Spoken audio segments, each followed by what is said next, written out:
नारी शक्ति को निर्णय मंचों पर लाने का समय। लीजिए सुनिए दैनिक पत्रिका में प्रकाशित राष्ट्रीय महिला आयोग की अध्यक्ष विजया रहाटकर जी के लेख का ये ऑडियो संस्करण। प्रस्तुतकर्ता भाजपा संगवारी। देश में जब हम किसी बच्ची से पूछते हैं बड़ी होकर क्या बनना है, तो अक्सर जवाब मिलता है आईएएस, डॉक्टर या इंजीनियर। ये हमारे समाज की प्रगतिशील सोच को दर्शाता है कि बेटियां बड़े सपने देख रही हैं और उन्हें पूरा करने की दिशा में आगे बढ़ रही हैं। पर अब समय आ गया है कि इन सपनों में एक और महत्वपूर्ण विकल्प स्वाभाविक रूप से जुड़ जाए, राजनीति और जनसेवा का। यदि हमारी बेटियां प्रशासन और अन्य क्षेत्रों में नेतृत्व कर सकती हैं, तो निर्णय निर्माण के सर्वोच्च मंचों पर उनकी भागीदारी भी उतनी ही आवश्यक होनी चाहिए। वर्ष 1992 में हुए 73वें और 74वें संविधान संशोधन ने बदलाव की मजबूत नींव रखी। इन संशोधनों के माध्यम से पंचायती राज्य संस्थाओं और शहरी निकायों में महिलाओं के लिए 33% आरक्षण सुनिश्चित किया गया। ये पहल केवल प्रतिनिधित्व बढ़ाने का प्रयास नहीं, बल्कि ये लोकतंत्र को जमीनी स्तर तक प्रभावी बनाने की दिशा में एक निर्णायक कदम था। जहां महिलाओं ने नेतृत्व संभाला, वहां विकास की प्राथमिकताएं बदलीं और आम लोगों की जरूरतें केंद्र में आईं। जल प्रबंधन की योजनाएं अधिक व्यवहारिक बनी, जिससे घर घर तक पानी की पहुंच सुनिश्चित हुई। स्वच्छता और स्वास्थ्य की सेवाओं में सुधार आया।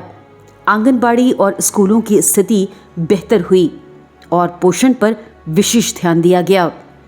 महिलाओं ने न केवल विकास की योजनाओं को प्रभावी बनाया, बल्कि बाल विवाह, घरेलू हिंसा और नशा जैसी सामाजिक समस्याओं के खिलाफ भी मजबूत पहल की।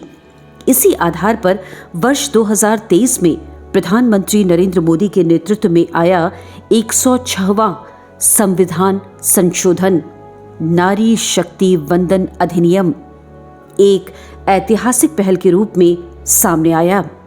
इसके अंतर्गत लोकसभा और राज्य की विधानसभाओं में महिलाओं के लिए 33% आरक्षण सुनिश्चित किया गया, जिसमें एससी व एसटी की महिलाओं की भागीदारी भी बाखूबी शामिल थी। सितंबर 2023 में संसद की ओर सर्वसम्मति से नारी शक्ति वंदन अधिनियम पारित हुआ। अब समय है कि इस संकल्प को पूर्ण रूप से लागू किया जाए।